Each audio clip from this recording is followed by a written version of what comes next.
Hello and a warm welcome to you. It's Tuesday the 13th of December 2011. Welcome to another United Kingdom talk. Well, the X Factor is all over and done with. How disappointed that little mix won. I thought that boy was going to win, young Marcus, but there we are. The girls won, fair and square.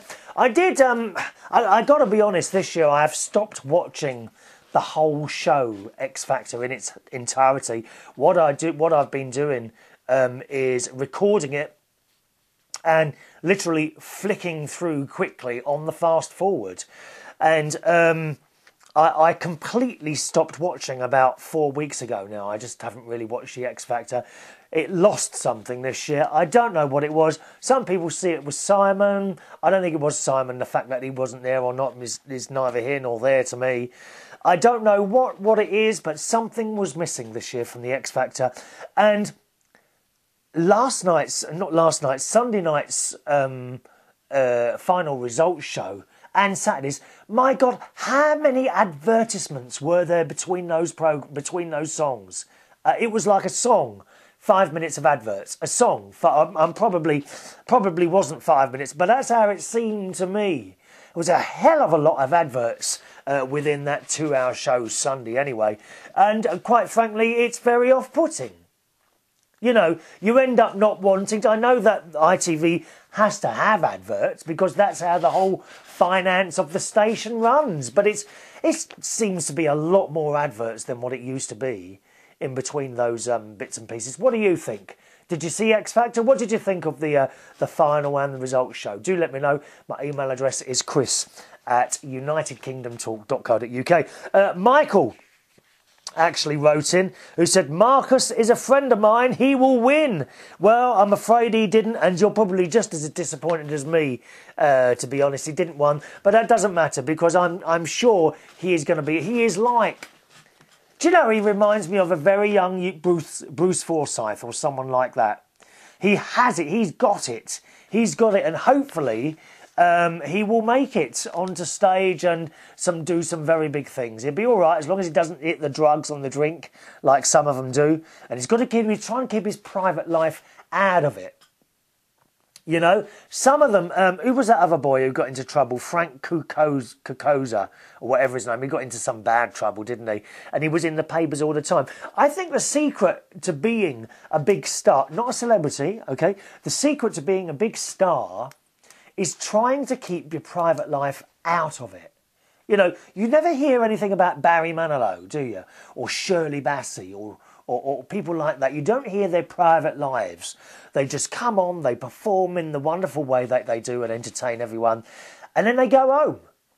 But other people, you know, who shall we say, are lesser entertainers, Victoria Beckham, people like that, you know, of I hope you don't mind me saying this, mediocre talents. I don't think there's a particular lot of talent there. It's all lips and face, isn't it? You know. I mean, they're in the papers all the time. And does that help? I don't think it does. Anyway, your thoughts on that, Chris at unitedkingdomtalk.co.uk. Michael also wrote, you're a bit of a Mary Whitehouse. What do you mean by that, Michael? A bit of a Mary Whitehouse? Are you saying I'm a prude? I do hope not, dear. You know so little about me, Michael. You should know a lot more. You've been coming in a black cap for years. When I was DJing there, weren't you? Good news for the fans of the TV series Pan Am, which someone wrote in, I think it was Joseph, who wrote in and said it was cancelled in America.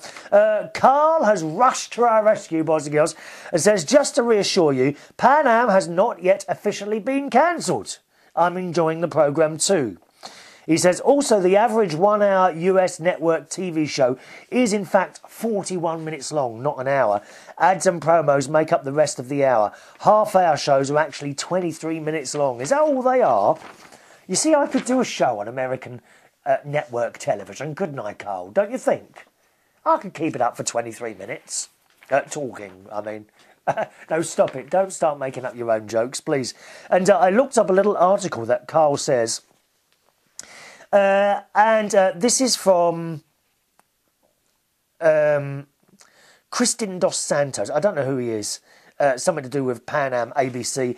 Another day, another fall, autumn TV series that looks to be a goner, but the network says it's not.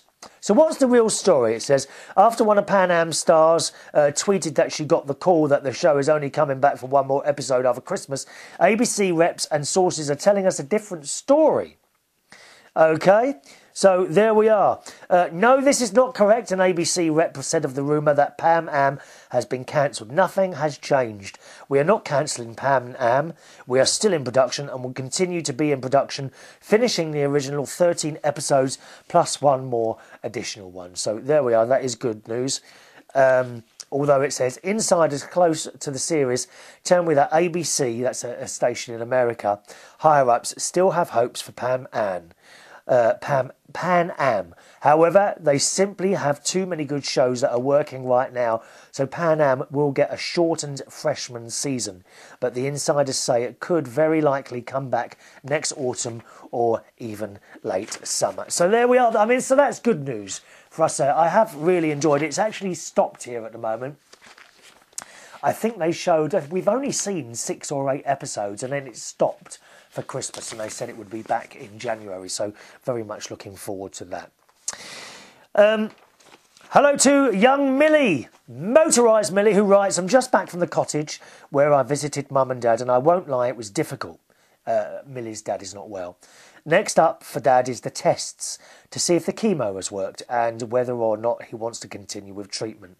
The tests are scheduled for the 15th of December, so just a couple of days away, and the results will be on the 23rd of December.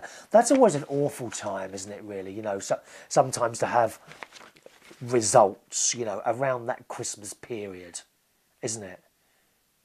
You know, the last thing you want is bad news. On the other hand, it might be good news, Millie, so you don't know. She says, I feel like I'm being hit from all angles at the moment. It's true what you once told me. You do find out who your true friends are when you or a loved one is ill. And you're one of the ones who's been there for me, which is very much appreciated. Thank you, Millie. We need to catch up one of these days. Lots of love from Millie. Thank you, Millie. Always nice to hear from you, my darling. Young Sean writes, I went to college on the recent strike. We had some strikes in London a little while ago, over the country actually. I went home about 1 hour after I arrived. I bet you were pleased about that, weren't you? See, this is the funny thing, you know, when you have all these, perhaps if you have a problem at school and all the kids go home and they're pleased, they're not bothered one bit, are they? When I bike to college in the morning, my head gets cold. I don't feel it's suitable to wear a hat, as it will look like I'm wearing a tea cosy. Well, yes, Sean, it looks like I'm wearing a tea cosy, but it doesn't matter. You're at that age now, aren't you, where you're worried about your appearance. I don't worry.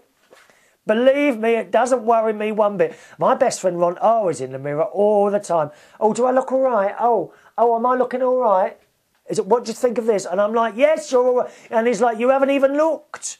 Oh, for God's sake, stop worrying about your appearance, boys and girls.